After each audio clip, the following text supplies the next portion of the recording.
Selamat pagi anak-anak tunas remaja, tunas remaji yang saya kasihi di dalam Tuhan Yesus. Apa kabar? Baik. Silakan duduk. Satu baris bertiga ya. Silakan. Nah, kita akan memulai pelajaran kita yang ketiga, halaman berapa tadi? 19.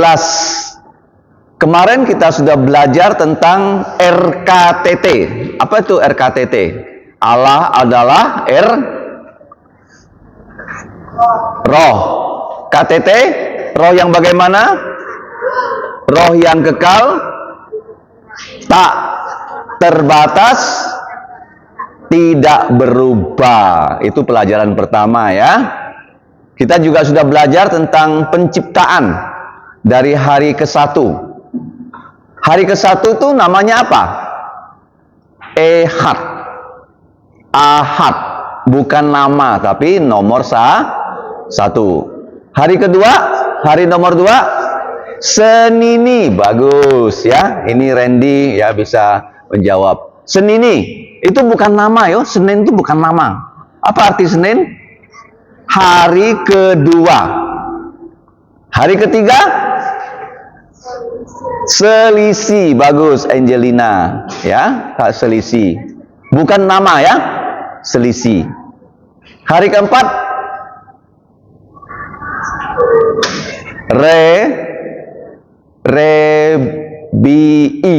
Bukan Rabu ya, tapi Rebii. 1, 2, 3. Rebii hari keempat. Sekarang nih ya, hari Kamisi. Kamisi hari keberapa? Hari kelima ya. Hari kelima Allah menciptakan apa hari ini? Hari kelima. Burung-burung di udara dan ikan-ikan di laut. Itu mengisi ya, apa? Mengisi. Karena waktu langit bumi diciptakan Allah, belum ada bentuk. Belum apa? Belum ada bentuk. Bagaimana Allah membentuk bumi? Dia membuat daratan, lautan. Nah, baru ada bentuk bukan? Sebelumnya ada bentuk enggak? Hanya bulat saja bumi ya, dikelilingi oleh air ya, tidak ada bentuk. Ya, tetapi setelah Allah membuat daratan dan lautan, baru kelihatan. Oh, ada benua Asia, ada benua Amerika, baru ada bentuk, ada pulau Kalimantan, kira-kira begitu ya. Pertama diciptakan langit dan bumi, belum ada bentuk dan kosong. Seperti rumah ya, sudah dibangun tapi masih kosong. Perlu diisi apa kalau rumah? Barang-barang apa? Ayo, supaya bisa kita tempat tinggali. Seperti gedung gereja ini sudah dibangun, masih kosong. Kita isi dengan apa? Bangku-bangku. Terus sound system. Terus lampu, AC, panggung, mimbar, terus organ, ya kan? Nah, diisi. Nah, kalau Allah mengisi langit dan bumi dengan apa? Pertama dia mengisi apa? Pada hari ketiga daratan diisi dengan pohon-pohonan. Pohon? Iya, itu hari ketiga. Hari keempat, Rebii, Allah menciptakan apa?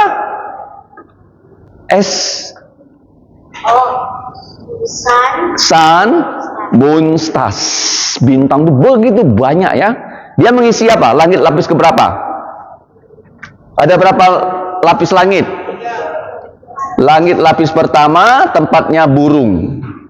Langit lapis kedua tempatnya apa? SMS. Nah, langit lapis ketiga ini adalah tahta Allah. Tahta siapa di langit ketiga? Para malaikat dan orang-orang yang sudah mati dalam Yesus. Adam, di mana Adam sekarang? Adam itu Jenazahnya sudah dikubur, tapi rohnya di langit lapis ketiga. Ya, bersama Tuhan Yesus di sini. Bersama apa? Tuhan Yesus sekarang di mana? Langit lapis ketiga yang kita sebut sebagai surga. Sebagai apa? Langit lapis pertama tempat apa?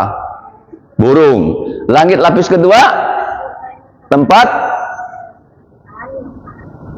matahari, bulan, dan bintang-bintang. Langit lapis ketiga, di situ ada Tuhan Yesus dan orang-orang yang percaya dan para malaikat.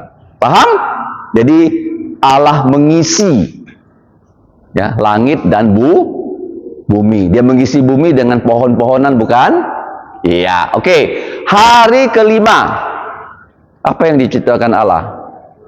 Kamisi. Hari ini hari kelima. Apa? Burung-burung di udara dan ikan-ikan di dalam air. Nah, hari ke-6 Allah menciptakan sebelum manusia binatang-binatang darat dan terakhir manusia. Jadi waktu Allah menciptakan manusia, Dia menciptakan kita secara spesial. Kemarin saya sudah memberitahu Allah menggunakan tanah. Bahasa Tionghoanya apa? Dia membuat manusia dari tanah. Ini apa? Bentuk apa? Mulut. Kou. Dengan apa? Kou. Dia memberikan napas hidup dan manusia bisa menjadi makhluk yang berjalan. Ini bahasa Chinese-nya Cao. Cao. Coba buka kitab Kejadian pasal 2 ayat 7. Allah mengambil tanah. Dia membuat, ini kan tanah kan, tuh kan, dia membuat Adam, dia menghembuskan napas ke Adam, terus Adam menjadi makhluk hidup yang bisa berjalan. Cao. Paham? Nah, jadi itu hari ke-6. Kita sudah belajar juga kemarin, pelajaran kedua, Allah adalah roh yang kekal, tidak terbatas, tidak berubah, di dalam apa? J H K. Apa J? Nasi kari. Apa J? Apa nasi kari? Nasi kari untuk jati diri. Jati diri. Apa jati diri Allah? Apa kepanjangan dari nasi kari? Nama-nama Allah dan belum hanya nama, bukan hanya nama, tapi ada apa? Nama-nama dan gelar-gelar Allah. Apa saja nama-nama dari Allah? Iya, Allah Bapa, Allah Putra, Allah Roh Kudus. Ya, gelarnya Kristus, Putra Daud, Raja segala raja, Tuhan segala Tuhan, Immanuel. Apalagi? Berapa? Banyak. Mesias. Ada berapa banyak nama-nama dan gelar Allah orang Kristen? Berapa? 365 buah lebih. Nggak ada agama di dunia ini yang sebanyak nama-nama dan Allah orang Kristen. Paling hebat. Paling apa? Paling hebat. Kalau kamu percaya Yesus, Allah kita yang paling hebat. Paham? Kenapa? Karena Dia Allah yang hidup, Allah yang benar. Dia menciptakan langit dan bumi. Dia memiliki langit dan bumi. Dia memelihara langit dan bumi. Dan Dia menyelamatkan kita orang berdosa. Kamu orang berdosa, saya orang berdosa. Apa buktinya kita berdosa? Karena kita kehilangan kemuliaan Allah. Kalau kita tidak pakai pakaian, malu nggak? Kecuali orang gila kan? Dia tidak pakaian, dia tidak malu. Kalau kita masih sehat, tidak berpakaian, kita malu. Kehilangan kemuliaan Allah. Paham? Binatang ada pakai pakaian nggak? Ada nggak burung? Pakai jas, pakai jaket? Ada nggak kamu lihat? Nggak ada kan? Nah, karena kita sudah kehilangan kemuliaan Allah. Kita berdosa, sejak nenek moyang berdosa, kita diturunkan dosanya. Waktu dalam kandungan sudah berdosa loh. Kenapa kamu tahu bayi dalam kandungan yang belum bisa berbuat jahat sudah berdosa? Karena diwarisi dosa. Karena bayi dalam kandungan bisa mati. Upah dosa adalah mati. adalah apa? Mati. Bayi dalam kandungan bisa mati nggak? Ya, itu buktinya bayi dalam kandungan sudah berdosa. Kalau kita sudah belajar tentang jati diri. Jati diri dapat dijelaskan dengan singkatan nasikari. Apa nama-nama dan gelar-gelar dari Allah Tritunggal. Terus apa sifat-sifat Allah?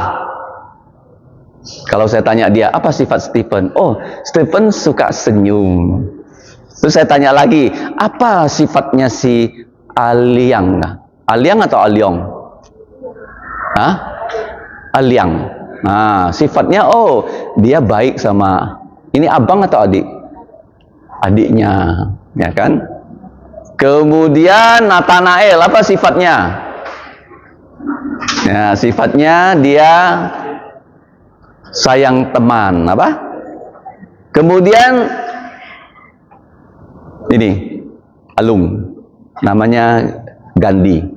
Apa sifatnya? Dia pendiam, apa?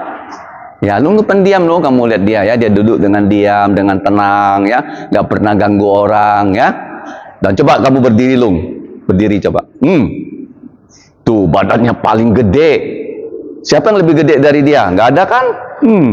Dia pendiam, ya. Mantap itu. Ya, jadi kita punya sifat. Sifat Allah apa saja? Kasih tahu saya. Maha Tahakwa. Mazmur 139. Maha tahu, Maha hadir, Maha kuasa. Kemudian dalam Keluaran pasal 3, 4 ayat 5, 6 dan 7. 3, 4, 5, 6, 7. Apa sifat-sifat Allah? Dia kasihan sama kita. Dia apa? Kasihan sama kita. Dia bukan hanya kasihan sama kita loh. Dia juga memberikan apa yang kita perlukan. Kalau orang hanya kasihan saja ya, tapi tidak mau memberikan bantuan, itu kasihannya tidak ada gunanya. Tidak ada apa? Oh, kasihan sekali itu. Dia kok nggak punya baju ya? Padahal kamu punya baju. Kamu bisa kasih dia baju. Kamu mau kasih dia. Tidak ada gunanya. Dia bukan hanya kasihan sama kita, dia kasihan kita berdosa, dia memberikan kita apa? Ayo. Kamu tahu nggak? Allah selalu memberikan kita. Nggak pernah kita bayar. Apa itu? Yang paling penting. Nggak perlu bayar loh. Kamu minum perlu beli air. Kamu makan perlu beli beras, masak nasi. Semua manusia dapat. Nggak perlu bayar. Apa? Lebih penting daripada air dan beras apa itu? Apa kehidupan? Napas atau udara? Ada bayar udara nggak? Nggak ada. Siapa yang kasih? Siapa? Tuhan. Ya, dia tahu kita perlu udara, dia kasih kita udara gratis.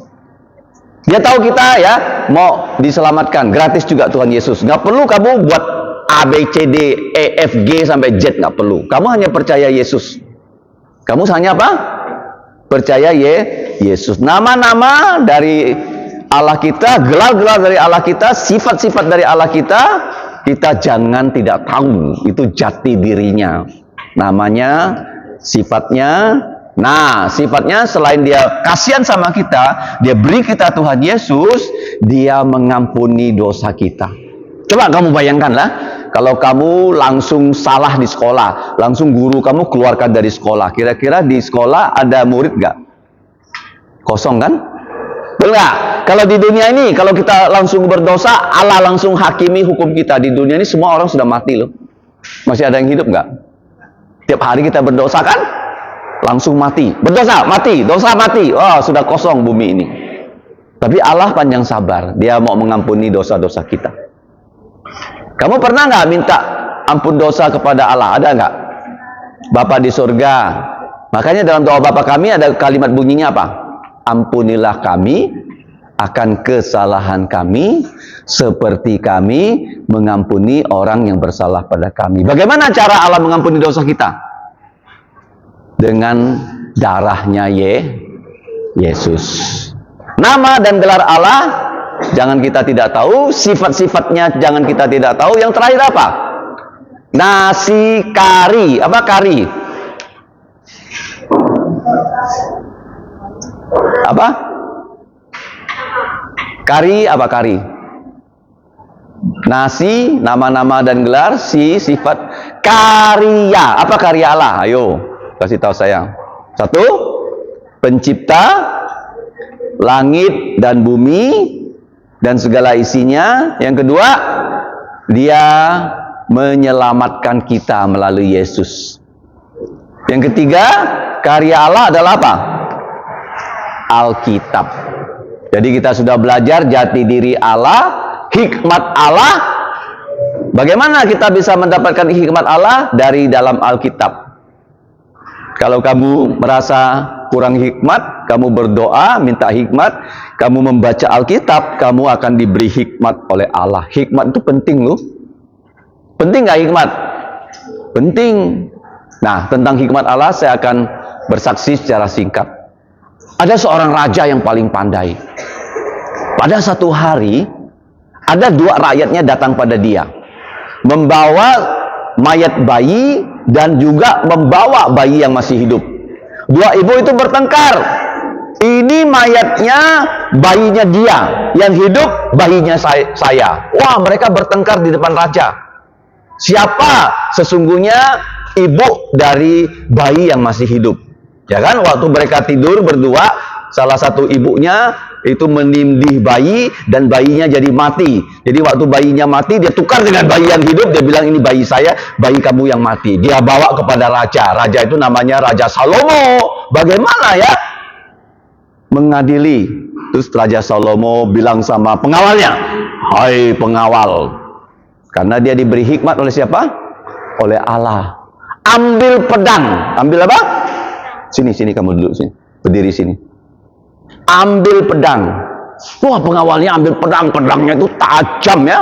Sekarang saya belah bayi ini dari atas ke bawah sama, kiri kanan. Saya kasih kepada ibu yang satu, bayi sebelah kanan. Saya kasih ibu sebelah satu, sebelah kiri.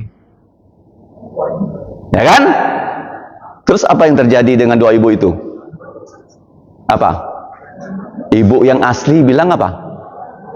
Ibu yang palsu bilang, ya bagus, belah aja bayi ini ya, kita dapat satu-satu, sebelah, adil. Ibu yang asli bilang apa? Jangan bunuh bayi itu, kasih sama dia aja, karena itu anak dia. Terus raja tahu nggak siapa ibu yang asli? Ibu yang suruh bunuh atau ibu yang bilang biarkan hidup? Iya, hidup. Hikmat dari siapa? Dari siapa? Dari Tuhan. Kalau kamu kurang hikmat, kurang pandai, setelah kamu percaya Yesus, kamu tiap hari baca Alkitab, kamu pasti kepandaiannya meningkat.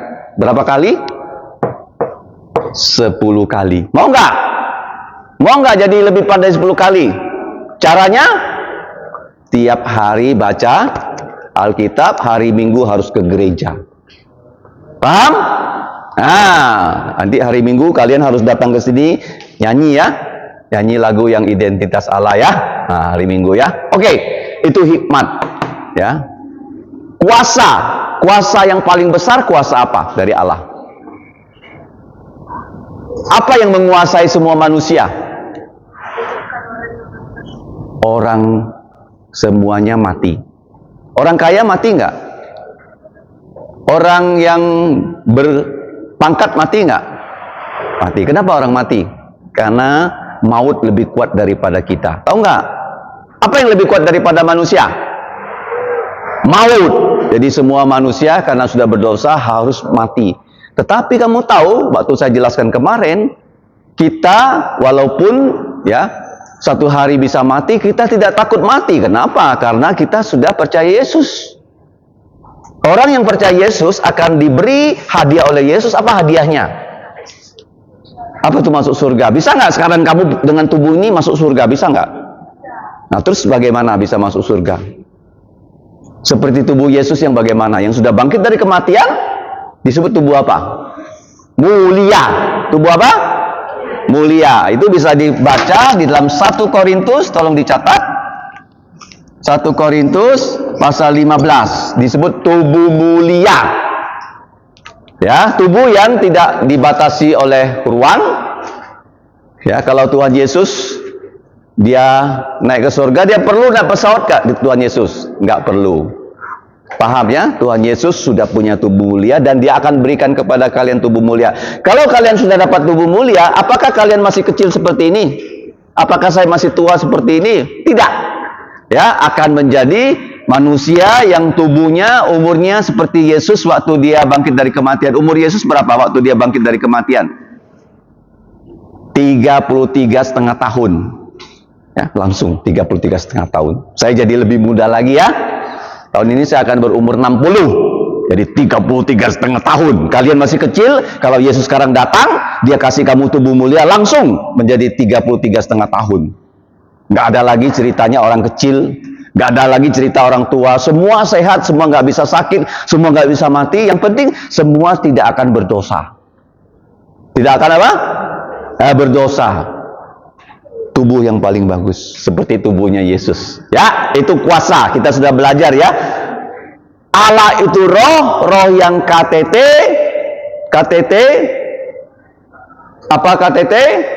Jati dirinya KTT, hikmatnya KTT, kuasanya KTT. Kuasa Allah kekal, kuasa Allah tidak terbatas, kuasanya tidak berubah.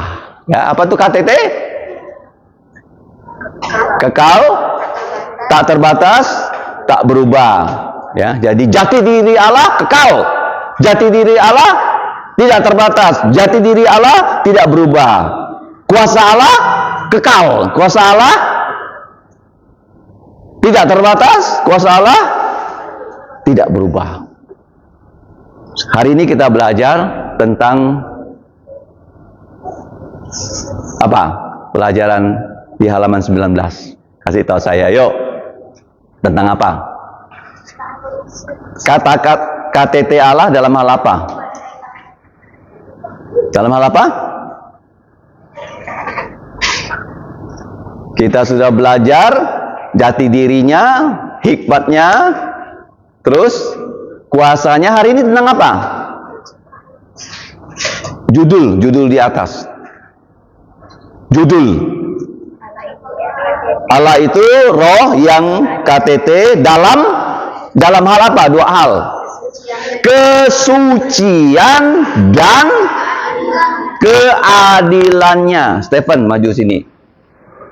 Bawa bukunya. Ya, tolong bacakan ayat Kejadian 3:15. Mari sini. Oke, sama-sama ya. Stephen baca dulu, baru kita baca sama-sama. Kejadian 3:15. 3, 2, 1. Ya. Aku akan mengadakan permusuhan antara engkau dan perempuan ini, antara benihmu dan benihnya. Benihnya akan meremukkan kepalamu dan engkau akan meremukkan tumitnya. Sama-sama. 3, 2, 1. Aku akan mengadakan permusuhan antara engkau dan perempuan ini, antara keturunannya ataupun antara benihmu dan benihnya. Benihnya akan meremukkan kepalamu dan engkau akan meremukkan tumitnya. Satu kali lagi. 3, 2, 1. Aku akan mengadakan permusuhan antara engkau dan perempuan ini, antara benihmu dan benihnya. Benihnya akan meremukkan kepalamu dan engkau akan meremukkan tumitnya. Silakan duduk. Terima kasih. Ya, itu dari Kejadian pasal 3 ayat berapa? 15. Itu tentang apa? Tentang Injil yang pertama, kabar baik yang pertama. Kenapa kabar baik? Karena waktu manusia sudah jatuh dalam dosa, manusia sudah dihakimi, dihukum oleh Tuhan, dan manusia hidup di dunia yang berdosa dan yang sudah dikutuk. Masih ingat ada berapa kutukan? 1. Kutukan pertama apa? Ular dicabut kakinya, ya kan? Yang kedua, kaum ibu kalau hamil susah melahirkan, sakit, bahkan ada yang mati. Yang ketiga, laki-laki harus bekerja berkeringat baru bisa mendapatkan makan untuk dirinya dan keluarganya. Yang keempat, Tanah dikutuk, yang tumbuh otomatis tidak bisa manusia makan, tapi semak duri. Yang keempat ya, kalau mau makan bagaimana? Semak duri, rumput dibersihkan, tanam dengan tanaman pangan. Yang kelima, manusia dari tanah kembali ke apa baca huruf ini? Cau. Apa bacanya? Cau. Apa artinya? Menciptakan. Ini tanah, Allah membuat tubuhnya Adam, mulutnya, dia memberi nafas, Adam bisa berjalan. Kejadian pasal 2 ayat 7. Kejadian pasal 2 ayat 7. Oke, kutuk keenam apa? Bahasa dikacaukan di Menara Babel. Gampang nggak belajar bahasa Inggris? Bahasa Mandarin? Susah, karena kutuk keberapa? Keenam. Kutuk ketujuh? Yang paling puncak? Neraka. Tapi kutuk ketujuh sudah ditanggung Yesus di mana? Kalau kamu percaya Yesus, semua kutuk dihapus.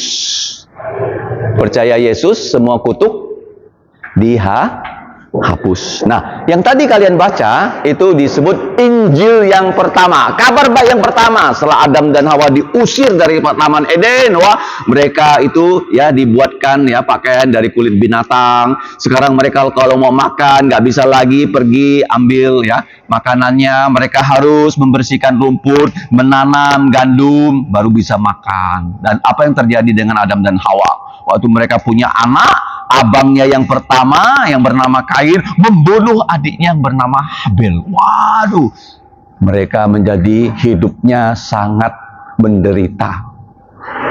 Ya, menderita. Kenapa? Karena sudah berdosa. Tapi sebelum Allah usir mereka dari Taman Eden, Allah berjanji di dalam pembacaan kita tadi. Kitab apa?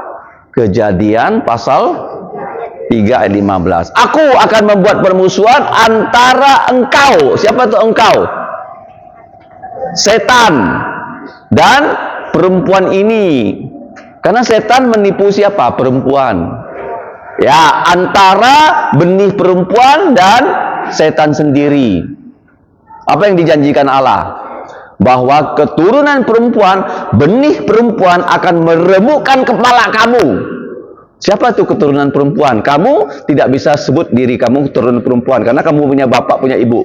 Ada satu orang yang hanya ya punya ibu, tak punya bapak jasmani. Siapa dia?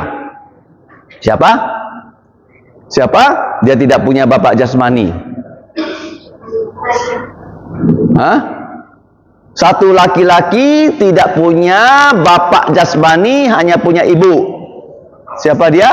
Tuhan Yesus dikandung oleh perawan Maria oleh kuasa Roh Kudus. Terus Yusuf siapa Yusuf? Bukan bapak tiri. Nah, bapak angkatnya. Siapa bapaknya Yesus? Siapa bapaknya Yesus?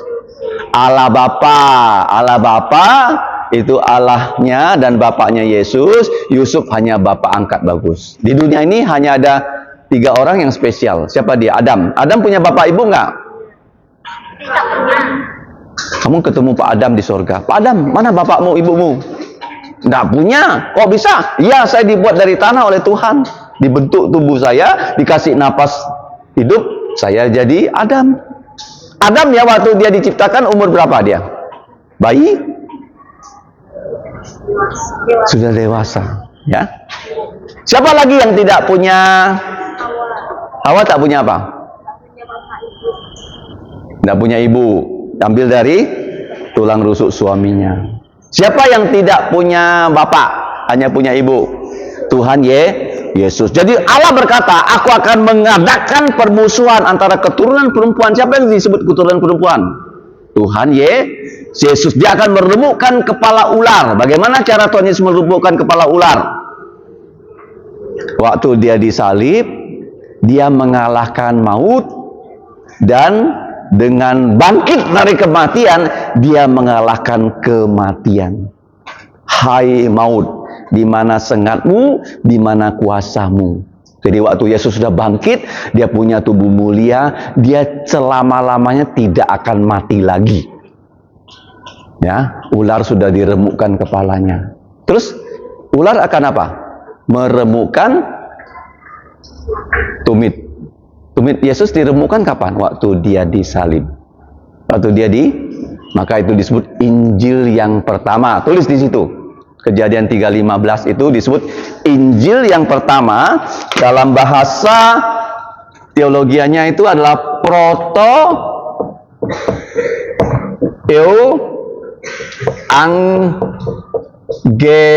evangelion. Injil yang pertama. Bukan bukan Yohanes 3:16, tapi kitab Kejadian 3:15. Injil yang proto evangelion, ya. Proto itu pertama, evangelion itu kabar baik yang pertama. Apa itu kabar baik? Yesus sudah mati untuk dosa kita. Yesus sudah dikubur. Yang ketiga, Yesus sudah bangkit dari kematian. Yang keempat, dia menampakkan diri. Ada berapa buku Injil? Ada 4. Injil Matius, Markus, Lukas, Yohanes. Ada berapa hal tentang Injil? 4. Yesus sudah mati untuk dosa kita sesuai kitab suci. Yang kedua, apa buktinya dia mati? Dia dikuburkan. Yang ketiga, pada hari ketiga sesuai dengan kitab suci, dia bangkit dari kematian. Yang keempat, dia menampakkan diri selama 40 hari loh. Selama 10 kali kepada murid-muridnya sebelum dia naik ke sorga. Sebelum apa?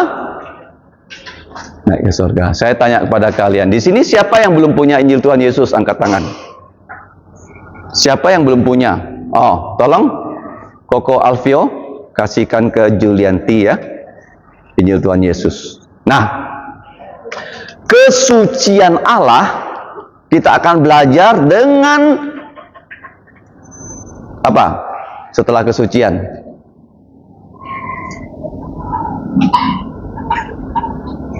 ayo coba lihat tadi kita mau belajar apa? Kesucian Allah dan halaman 19, tolong dilihat lagi. Kita belajar tentang apa? Kesucian Allah dan keadilan Allah yang bagaimana? Yang KTT. Kita sebut 1, 2, 3. Kesucian Allah dan keadilan Allah yang KTT. Apa KTT? Kesucian Allah kekal. Kesucian Allah tak terbatas. Kesucian Allah tak berubah. Keadilan Allah kekal. Keadilan Allah tak terbatas. Keadilan Allah tak berubah. Bagus ya. Nah, kita belajar hari ini ya tentang 2 sifat itu ya. Suci dan adil. Kudus dan adil. Apa itu suci? Suci adalah sama sekali tidak ada dosa. Apa saja dosa? Kalau kamu baca di dalam Injil Markus, dosa itu yang pertama pikiran jahat. Pikiran jahat.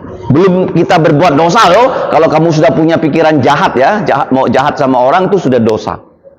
Yang kedua, cabul. Yang ketiga, curi. Tolong dicatat ya, apa itu dosa? Pikiran jahat, cabul, ya, curi. Kalau saya singkat menjadi picacu. Pikiran jahat, cabul, curi. Tolong ditulis ya. Picacu. Apa picacu? Pikiran jahat, cabul, curi. Setelah itu, sumbujira. Apa sumbujira? Tulis ya, sumbujira. Sumpah palsu. Bunuh. Jina, rakus. Sumbujira.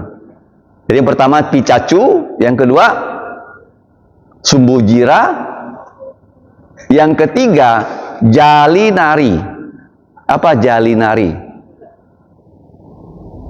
Jahat, licik, nafsu, iri. Nah, jalinari. Tulis supaya ingat apa itu dosa.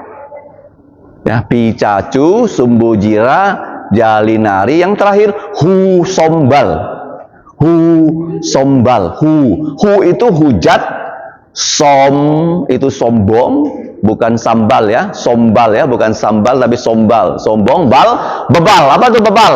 Dikasih tahu nggak mau ikut, itu namanya bebal. Coba bacakan saya Angelina, apa saja singkatannya? Pi, Ca, Cu. Yang kedua, Sumbu, Jira. Yang ketiga, Jalinari. Yang keempat, Sombal, hujat, sombong, dan bebal. Nah, itulah dosa manusia. Bagaimana dosa kita bisa dihapus? Dalam 1 Yohanes pasal 1 ayat 9 dikatakan, kalau kita mengaku dosa, maka Allah setia dan adil. Bagaimana cara Allah menghapus dosa kita? Dia menghapus dosa kita dengan darahnya Yesus. Nah, kamu tahu nggak? Setiap manusia itu berdosa di hadapan Tuhan, tetapi begitu kamu percaya Yesus, kamu langsung disebut sebagai orang-orang suci. Nah, waktu kamu percaya Yesus, kamu sebelumnya orang berdosa. Posisinya sudah dipindah ya dari orang berdosa menjadi orang suci. Dulunya kamu anak setan sebelum percaya Yesus, tetapi setelah percaya Yesus, kamu sekarang diangkat jadi anak Allah. Sebelum percaya Yesus, kamu dalam kerajaan gelap. Setelah percaya Yesus, dipindah posisinya kepada kerajaan terang. Yang pertama, posisinya pindah. Gimana caranya? Harus percaya Tuhan Yesus. Posisinya pindah. Yang kedua, mengenai kekudusan, itu bukan hanya posisinya pindah, kita setiap hari dikuduskan. Sebelumnya ya, kita suka berbuat dosa, tapi sekarang kita menjadi orang yang tidak suka berbuat dosa. Paham? Allah membebaskan kita dari perhambaan dosa. Sebelum percaya Yesus ya, orangnya itu suka ngomong kotor. Ya, ada anak yang ikut sal. Dia belum sungguh-sungguh percaya Yesus. Dia suka ngomong kotor loh. Suka apa? Ngomong kotor dari A, B, C ya. Kita bilang kalau kamu sekolah di sekolah Kristen Kalvari, kamu akan kami jemur dengan matahari. Supaya jangan ngomong kotor. Karena dia sekolah di sekolah negeri. Gurunya mungkin kurang baik ya. Nggak boleh ngomong kotor. Kalau sudah percaya Yesus. Bahkan kalau ada orang mau ngomong kotor, kita jauh-jauh nggak mau kawan sama dia. Nanti ketularan ngomong kotor. Kita marahin dia, jangan ngomong kotor. Paham? Ya, sudah percaya Yesus, kita setiap hari dikuduskan. Nah, sekarang saya kasih tahu kamu, apa yang bisa membuat kamu suci? Kalau kamu pakainya ini kotor, kamu bawa ke laundry, dicuci, jadi bersih dan wangi. Ya, kalau kamu rohaninya kotor, bagaimana caranya membersihkannya? Satu, dengan darah siapa? Darah Yesus. Ingat loh, hanya darah Yesus yang bisa menghapus dosa. Kalau kamu berbuat dosa, kamu nggak bisa berbuat amal, dosanya dihapus, nggak bisa. Misalnya saya berbuat dosa, saya tinju orang, dia mati. Saya tinju orang, dia bisa nggak saya nanti punya uang, saya bangun jalan, saya bangun sekolah, terus dosa saya membunuh orang dihapus, bisa nggak? Nggak bisa. Apa yang bisa menghapus dosa kita? Darah Yesus. Setiap hari ya kita dikuduskan. Makanya doa Bapa kami, doa setiap hari kita selalu minta ampun. Yang kedua, apa yang bisa membuat kita kudus? Apa? Kitab suci. Nah, jadi kitab suci ini dia seperti cermin. Seperti apa? Cermin. Kalau kamu membaca kitab suci, dia seperti cermin. Dia bisa kasih tahu, oh, bagian buka kamu di sini ada hitam-hitamnya. Cepat-cepat dibersihkan. Bagaimana cara membersihkannya? Kita berdoa, ya Bapa, ampuni saya. Saya tadi sudah sombong. Tadi saya sudah malas. Tadi saya waktu ikut sal, saya nggak sungguh-sungguh mendengarkan firman Tuhan. Saya melamun, ampuni dosa saya. Dalam nama Yesus, amin. Allah langsung hapus dosa kita. Dia nggak pernah ingat lagi loh. Misalnya kamu ya, pernah memukul adik. Kamu sudah mengaku dosa dengan Bapak di sorga. Kamu juga minta maaf sama adik. Nanti ketemu di sorga, Bapak ungkit-ungkit lagi nggak? Kamu loh pernah mukul adik loh. Dia nggak akan ingat lagi. Paham? Langsung dihapus habis. Nggak ada lagi jejaknya. Ya, apa yang bisa membuat kita kudus? Darahnya Yesus dan kitab suci. Ya, yang ketiga yang bisa membuat kita kudus adalah Roh Kudus. Roh suci. Jadi waktu kamu membaca Alkitab, kamu nggak tahu kamu berdosa. Tapi waktu Roh Kudus bilang kamu berdosa, maka kamu sadar kamu berdosa. Pernah terjadi begini. Ada seorang raja. Raja ini namanya Raja Daud. Jadi waktu dia malas, boleh nggak santai? Dia lagi santai. Dia naik ke atas rumahnya, tempat yang tinggi. Waktu itu semua raja pergi berperang. Dia malas, dia nggak pergi berperang. Apa yang terjadi? Waktu dia di atas rumah, dia lihat kanan kiri. Kenapa ada wanita sedang mandi ya? Karena dia raja, dia suruh anak buahnya jemput wanita itu dan dia berzina dengan wanita itu. Padahal wanita itu istri orang lain. Istri anak buahnya lagi, yang lagi pergi berperang. Jadi anak buahnya pulang dari berperang, anak buahnya nggak mau masuk rumah untuk tidur dengan istrinya. Terus Daud jahat sekali, dia kasih anak buahnya minum supaya mabuk, supaya anak buahnya pulang tidur dengan istrinya. Kalau istrinya hamil kan nggak orang nuduh Daud, tapi dia tetap nggak mau ya masuk rumahnya karena dalam masa perang nggak boleh ya ketemu istri. Akhirnya Daud jahat lagi, dia suruh anak buahnya pergi berperang. Dia kasih surat kepada panglimanya, ini anak buah saya nih, kamu suruh dia perang di tempat yang paling berat supaya dia dibunuh mati oleh musuh. Betul. Jadi dia utus ya anak buahnya perang di tempat yang paling berat. Akhirnya apa? Mati. Ya, waktu anak buahnya mati, Daud mau sok jadi pahlawan. Ada janda. Dia kawini loh. Raja mau kawin janda, padahal apa? Dia busuk. Dia sudah zina sama perempuan itu. Jadi wanita itu hamil anaknya Daud. Akhirnya anaknya lahir, anaknya mati. Jadi waktu Daud raja berdosa, ada nggak berani tegur dia? Nggak ada orang. Datang seorang nabi namanya Nathan. Nathan bilang sama raja, raja, aku mau ketemu. Ada cerita begini sama kamu raja. Ada seorang kaya, banyak binatangnya, banyak ternaknya, kambingnya ribuan, dombanya ribuan, sapinya ribuan.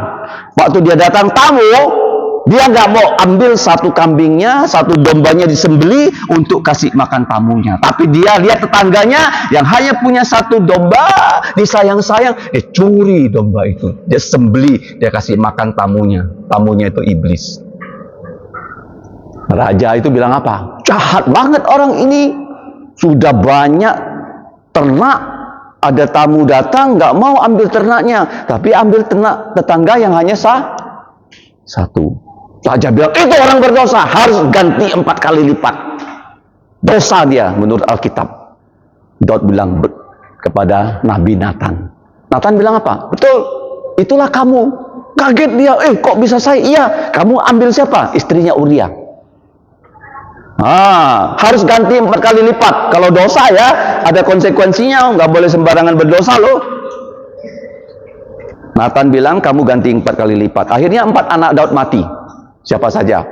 Anak yang hasil zina, bayi mati. Sudah berapa? 1. Kemudian siapa lagi yang mati? Amon dibunuh oleh saudaranya. Yang ketiga, siapa yang mati? Absalom. Yang keempat, Adonijah. 4 laki-laki anaknya mati. Dosa walaupun diampuni ada konsekuensinya. Ada apa? Misalnya kamu mencuri kan? Dosa diampuni enggak? Diampuni. Tapi beritanya, kenapa ya Chelsea ya? Anak sekolah minggu kita di supermarket itu ngambil barang, malu ya. Begitu ketemu saya, itu Chelsea anggota gereja kamu kak? Iya. Apa dia? Ketangkap mencuri. Ya memang dosanya diampuni, tapi malunya hilang nggak? Hilang nggak? Nggak hilang. Daud malunya hilang nggak? Dosanya diampuni nggak? Boleh sembarang berdosa nggak? Nggak boleh ya. Jadi kesucian Allah itu kita dibersihkan dengan darah Yesus, kita dikuduskan dengan kitab suci, kita dibersihkan dengan Roh Suci. Nah, posisinya pindah berlangsung setiap hari. Setiap apa? hari. Tapi nanti satu saat kita akan sucinya permanen. Kapan itu? Waktu kita bertemu Yesus dengan tubuh mulia. Dengan apa? Tubuhmu mulia. Nah, itu tentang kesucian. Yang terakhir, tentang keadilan. Apa itu adil? Kita punya sila kelima dari Pancasila adalah keadilan sosial untuk seluruh rakyat Indonesia. Apa itu adil? Adil adalah hukum yang diberikan oleh Allah harus kita jalankan. Di sekolah ada peraturannya, di rumah ada peraturannya. Peraturan kalau dijalankan namanya adil. Namanya apa? Negara yang paling maju adalah negara yang mentaati hukum-hukumnya, seperti Singapura. Kalau kamu lihat satu negara, negaranya tidak mau taat hukum, maka negaranya tidak akan maju karena tidak adil. Contohnya begini, ya, setiap orang kalau naik sepeda motor harus pakai helm, betul nggak? Tapi kamu pergi ke satu tempat, orang banyak naik motor tapi nggak pakai helm. Kira-kira negaranya bisa maju nggak? Nggak bisa. Nah, kamu tahu nggak di Alkitab ada hukum Taurat namanya, yang kita kenal dengan baik itu namanya 10 hukum. Berapa hukum?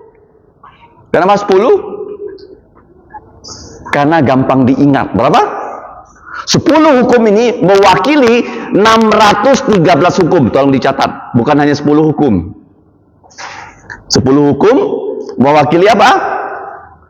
613 hukum. Ini terdiri dari 248 hukum dan 365. Ya, 613 hukum terdiri dari 248 hukum yang merupakan perintah dan 365 hukum yang berupa larangan. Nah, sekarang 10 hukum. Di dalamnya ada 2 perintah saja. Yang 8 larangan. Contohkan kepada saya 2 perintah dalam 10 hukum. Satu apa? Ingatlah, hukum keempat. Ingatlah dan kuduskanlah hari Sabat. Ya, Stephen, ingatlah dan kuduskanlah hari Sabat. Perintah kedua apa? Hanya 2 perintah loh dalam 10 hukum loh. Yang 8 larangan. Yang kedua apa? Hormatilah ayahmu dan ibumu. 2 perintah saja. Yang 8 larangan. Larangan pertama apa? Jangan ada padamu Allah lain di hadapanku. Yang kedua, jangan membuat patung untuk disembah. Yang ketiga, jangan mengucapkan nama Tuhan dengan sembarangan. Jangan bilang alama. Ada alama nggak dalam kitab? Ada nggak alama? Ada nggak? Boleh nggak bilang alama?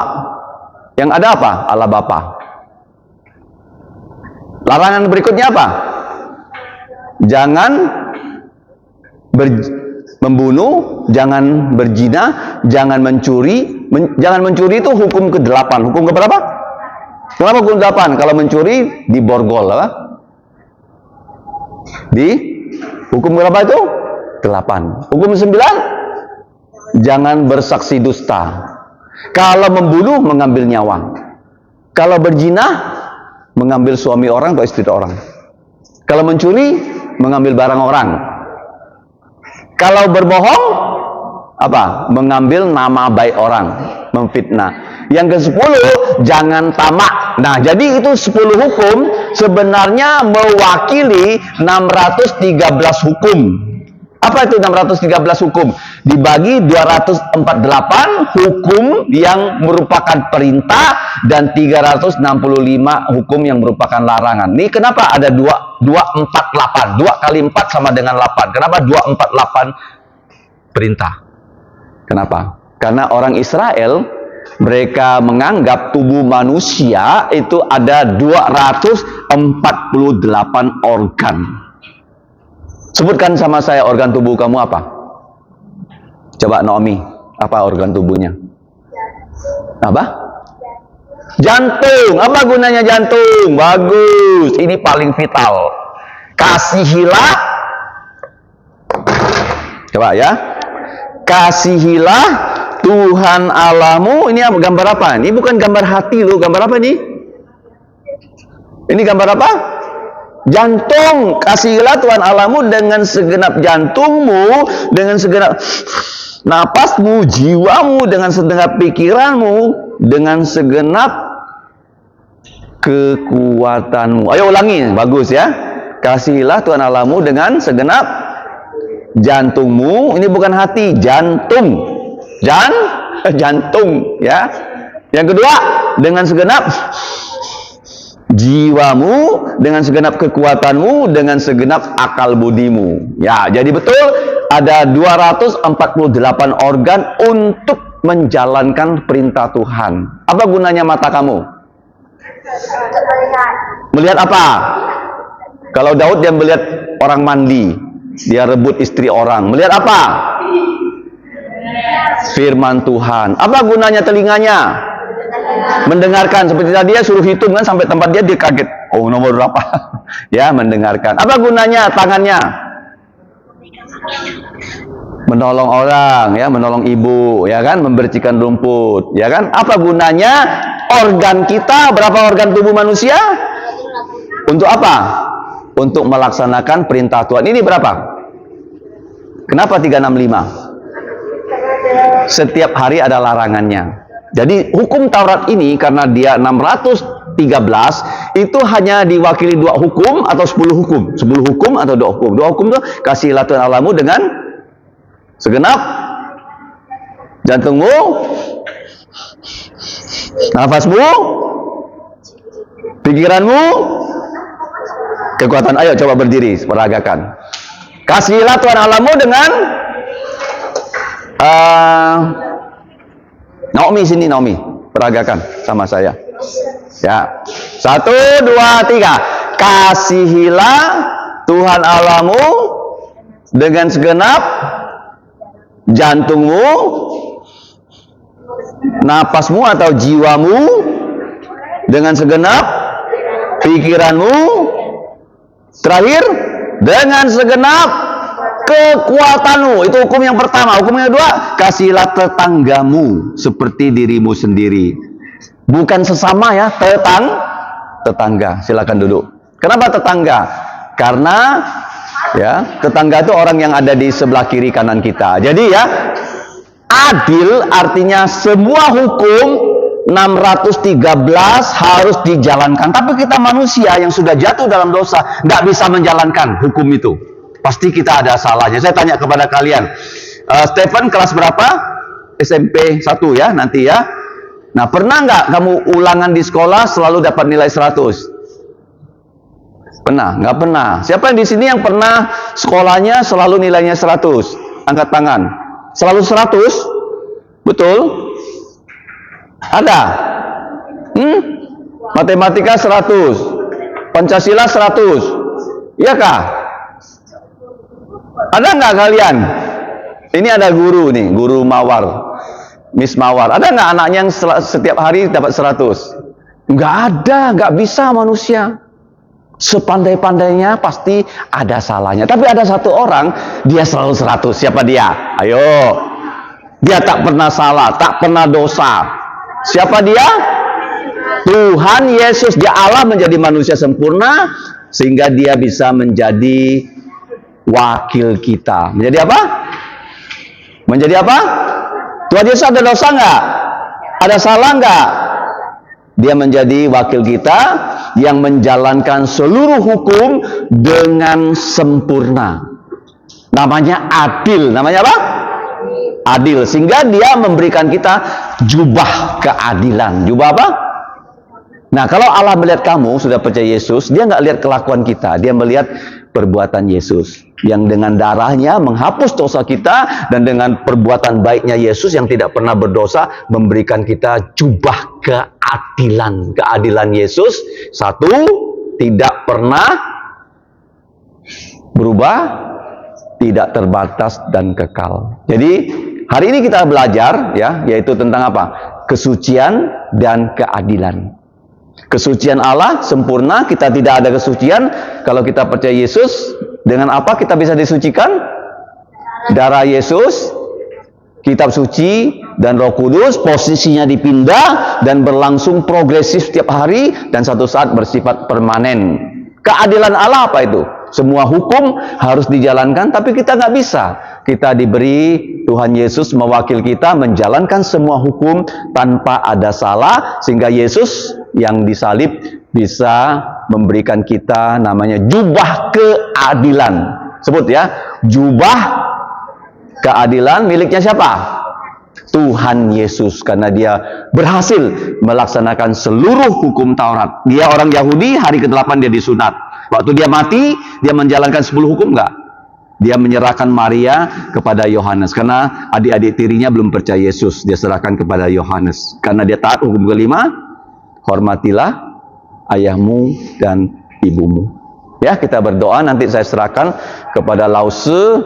Ya, masih ada beberapa saat untuk kalian mengisi ya kuesioner. Kita berdoa. Bapa, kami mengucap syukur, kami sudah belajar dari pertanyaan keempat, siapakah engkau? Kami pada hari ini sudah belajar tentang kesucianmu dan keadilanmu. Tolonglah kami supaya kami bisa mengerti dan bisa mengulangnya di rumah kami masing-masing. Ampuni dosa kami, dalam nama Tuhan Yesus kami mengucap syukur dan berdoa. Amin. Nah, silakan pertanyaannya di-handle oleh Lause Mawar. Silakan untuk diskusi ya, masih ada waktu. Silakan.